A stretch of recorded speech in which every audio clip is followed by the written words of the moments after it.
कई लोग मेरे से प्रश्न करते हैं कि तुम अभ्यास क्यों करते हो और क्या अभ्यास कुछ वर्ष करके ही सही नहीं होता या जिंदगी भर करना पड़ता है या साल भर करना पड़ता है।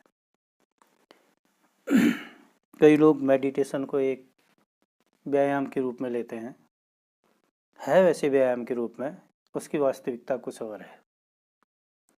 ध्यान एक ऐसी विधि है जो हमारी चेतना के आंतरिक स्तर तक पहुंचने का एक माध्यम है।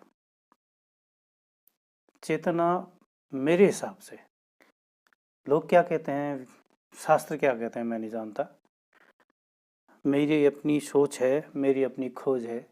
हमारा आध्यात्मिक हृदय ही हमारी चेतना है और हमारा आध्यात्मिक हृदय ही ईश्वर तक पहुंचने का मार्ग है।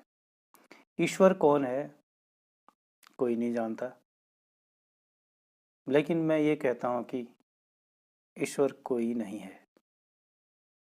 चेतना के आंतरिक जो बिंदु हैं, जिस हालत से ये प्रकृति पैदा हुई है, जिस हालत से हम पैदा हुए हैं, वह हालत ही ईश्वर है। ईश्वर कोई हाथ पांव वाला नहीं है। ईश्वर कोई ख्याल रखने वाला, कोई इच्छा रखने वाला, कोई फैसला लेने वाला मनुष्य या जीव नहीं है। ईश्वर एक तत्व है, जैसे जल तत्व है, वायु तत्व है, वैसे ईश्वर एक तत्व है। उसका स्पंदन हमारी चेतना से सब मिलता है। समझ लीजिए कि वो एक बड़ी चेतना है। ये मेरी चेतना है, मेरी चेतना मुझे जवाब देती है। वह बृहत कह सकते हो, ब्रह्म, पूरे ब्रह्मांड की चेतना है। उस चेतना तक पहुंचने के लिए हम अपनी चेतना का सहारा लेते हैं, इसलिए हम मेडिटेशन करते हैं। मेडिटेशन का अभ्यास रोज किया जाना चाहिए।